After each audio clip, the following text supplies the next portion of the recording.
Le Falcon Heavy de SpaceX peut-il envoyer des humains sur la Lune? C'est une vraie question qui a été envisagée par la NASA comme un moyen de remplacer le Space Launch System, SLS, dont les coûts ont largement dépassé les prévisions, par une option commerciale. De toute évidence, le Falcon Heavy se distingue comme l'une des meilleures options pour cette mission, en raison de sa fiabilité et du fait qu'il fait partie des rares lanceurs suffisamment puissants pour y parvenir. Alors, est-ce réellement possible? D'abord, je sais ce que vous pensez. Le Falcon Heavy n'est-il pas certifié pour le vol habité? C'est vrai, mais cela ne signifie pas qu'il ne pourrait pas l'être. SpaceX a simplement choisi de ne pas poursuivre, pour l'instant, la certification habitée du Falcon Heavy, car son Falcon 9 assure déjà des missions avec équipage grâce à la capsule Crew Dragon, notamment vers la Station spatiale internationale et lors de futures missions privées comme Polaris Dawn. Cela dit, avec des modifications de conception appropriées et les certifications de sécurité nécessaires, le Falcon Heavy pourrait être rendu apte au vol habité. Mettons donc cela de côté et concentrons-nous sur la vraie question. Peut-il envoyer des humains sur la Lune? À vrai dire, le Falcon Heavy n'a pas besoin de propulser Orion jusqu'à la Lune directement. Pour Artemis 3, le plan actuel de la NASA consiste à lancer le vaisseau Orion en orbite terrestre, où l'équipage effectue des vérifications des systèmes et se prépare à la manœuvre d'injection translunaire. Cette manœuvre est assurée par l'Interim Cryogenic Propulsion Stage, ICPS, un étage propulsif à moteur unique utilisant de l'hydrogène et de l'oxygène liquide. Une fois sur une trajectoire vers la Lune, Orion effectue des corrections de trajectoire supplémentaires avant d'entrer en orbite à l'eau quasi rectiligne autour de la Lune. À partir de là, un système d'atterrissage humain distinct, probablement lancé séparément, transporterait les astronautes jusqu'à la surface lunaire. La masse combinée de la capsule Orion, de son module de service européen et d'un ICPS entièrement ravitaillé est d'environ 56 000 kg, 123 000 livres. Le Falcon Heavy, dans sa configuration consommable, est capable de placer jusqu'à 63 800 kg, environ 140 000 livres, en orbite basse terrestre. Cela signifie que, du point de vue purement des performances, le Falcon Heavy pourrait théoriquement accomplir la même tâche que le SLS pour lancer Orion en orbite terrestre. Bien sûr, certaines modifications seraient nécessaires. Une coiffe de charge utile plus grande devrait être conçue pour accueillir Orion et ses composants, et divers adaptateurs structurels seraient requis pour intégrer l'ensemble en toute sécurité. Mais tout bien considéré, cela semble être une tâche d'ingénierie relativement simple. Mais regardons de nouveau les capacités du Falcon Heavy.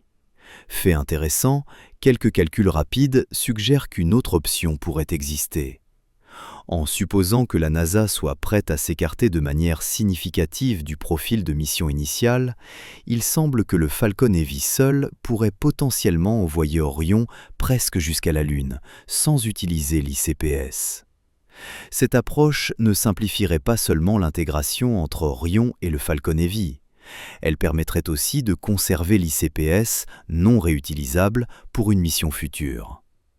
Selon SpaceX, le Falcon Heavy est capable de placer un peu plus de 58 000 livres, environ 26 300 kg, sur une orbite de transfert géosynchrone, GTO.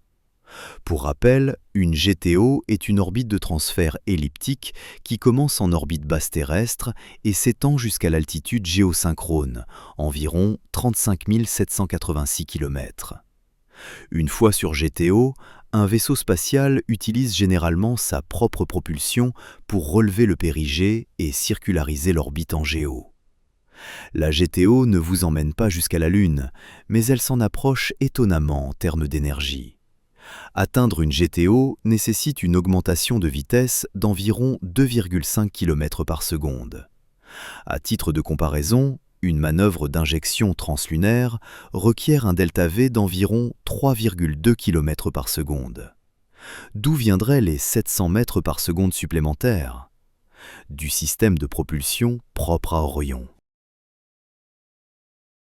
Selon les spécifications de conception, le module de service d'Orion peut fournir jusqu'à 1,8 km par seconde de delta V.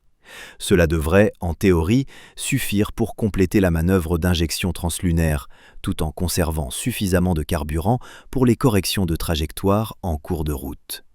Cependant, dans ce scénario, Orion pourrait ne pas disposer de suffisamment d'ergols restants pour effectuer une insertion en orbite lunaire. À la place, il pourrait suivre une trajectoire de retour libre, passant autour de la face cachée de la Lune et revenant directement vers la Terre sans entrer en orbite lunaire. Ce type de trajectoire était utilisé comme solution de secours lors des premières missions Apollo. En cas de problème, elle permettait au vaisseau de revenir vers la Terre en toute sécurité, sans nécessité de manœuvres propulsives majeures après l'injection translunaire. Ainsi, il semble réellement que l'utilisation du Falcon Heavy constitue une alternative solide qui mériterait d'être sérieusement envisagée. Il est tout aussi capable, voire supérieur sur certains aspects, et nettement moins cher que le Space Launch System. Alors pourquoi la NASA ne l'a-t-elle pas choisi ? S'agit-il d'obstacles techniques ? C'est possible. Comme je l'ai mentionné plus tôt, il existe effectivement des défis liés à l'utilisation d'une configuration aussi atypique du Falcon Heavy pour ce type de mission. Tout d'abord, le pas de tir 39A nécessiterait de nombreuses améliorations, notamment une usine d'hydrogène liquide, que les fusées Falcon n'utilisent pas habituellement, ainsi que des systèmes permettant de charger Orion et son module de service en propergol hypergolique lorsque la fusée est en position verticale sur le pas de tir. Le transporteur érecteur devrait également être profondément modifié pour gérer la hauteur et la masse supplémentaires, environ 95 mètres de haut contre les 70 mètres habituels du Falcon Heavy. De plus, l'aérodynamique du Falcon Heavy devrait être entièrement réanalysée pour s'adapter à une coiffe de charge utile beaucoup plus haute. Le système d'abandon de lancement d'Orion constitue un autre problème.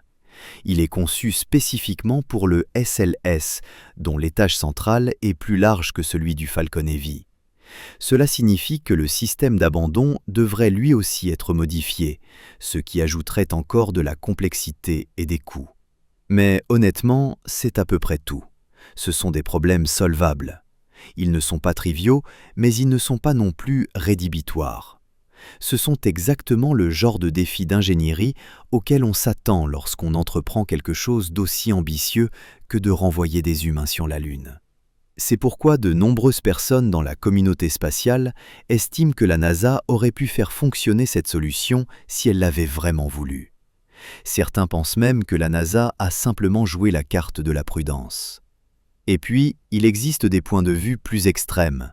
Certains affirment que la NASA aurait délibérément rendu le lancement d'Orion sur une fusée commerciale excessivement complexe ou coûteux, afin de donner l'impression que le SLS est indispensable. Après tout, si vous pouvez lancer l'intégralité de la mission sur un seul Falcon Heavy pour un dixième du coût du SLS et que cela fonctionne, ce serait plutôt embarrassant pour la NASA et pour tout le programme SLS. Cela soulèverait des questions comme « Pourquoi dépensons-nous des milliards pour ce système si nous n'en avons pas réellement besoin ?» Bien sûr, cela peut paraître un peu complotiste, mais étant donné à quel point les programmes spatiaux sont liés à la politique, aux contractants historiques et aux emplois répartis dans plusieurs États, il n'est pas difficile de comprendre pourquoi certains pensent ainsi.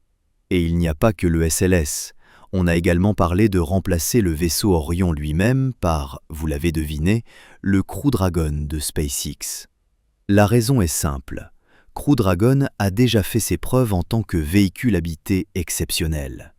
Il a effectué de nombreuses missions réussies, il est fiable et il reste le premier choix de la NASA pour envoyer des astronautes vers l'ISS. Et bien sûr, tout comme le Falcon Heavy, il est beaucoup moins cher qu'Orion. Mais, comme pour le remplacement du SLS, envoyer Crew Dragon sur la Lune n'est pas une solution clé en main. Il faudrait de nombreuses modifications pour lui permettre d'effectuer une mission au-delà de l'orbite basse terrestre. Cela dit, ce sont des défis, pas des impossibilités. Même si l'on se concentre uniquement sur la modification de la capsule elle-même et non sur le système de lancement nécessaire pour l'envoyer vers la Lune et la ramener, Plusieurs changements seraient requis. Tout d'abord, le système de communication de Dragon repose sur le GPS, qui ne fonctionne pas au-delà de l'orbite terrestre. Il faudrait donc un nouveau système de communication et de navigation pour l'espace lointain. Ensuite, il y a la question des radiations. Protéger les astronautes n'est pas un problème majeur avec un blindage approprié, mais l'électronique du vaisseau devrait être durcie pour survivre à un environnement plus hostile. Il y a aussi la question de l'autonomie en vol libre, la durée pendant laquelle Dragon peut fonctionner de manière indépendante sans être amarré à une station spatiale ou à une plateforme lunaire comme la Gateway. Pour une mission lunaire, les systèmes de survie devraient être améliorés, plus d'oxygène, plus d'eau, des systèmes d'élimination du CO2, plus de puissance, etc. Tout cela ajoute de la masse et occupe davantage d'espace. Crew Dragon dispose d'environ 9,3 mètres cubes de volume habitable, moins que les 20 mètres cubes d'Orion, mais tout de même plus que les 6,2 mètres cubes d'Apollo. Ce serait donc exigu, mais pas impossible. Disposer d'un élément comme la Gateway lunaire pour s'amarrer faciliterait grandement les choses, car la capsule n'aurait pas à effectuer tout le trajet seule. Il y a enfin la rentrée atmosphérique. Revenir de la Lune signifie pénétrer dans l'atmosphère terrestre à environ 11 km par seconde, bien plus rapide qu'une rentrée depuis l'orbite basse.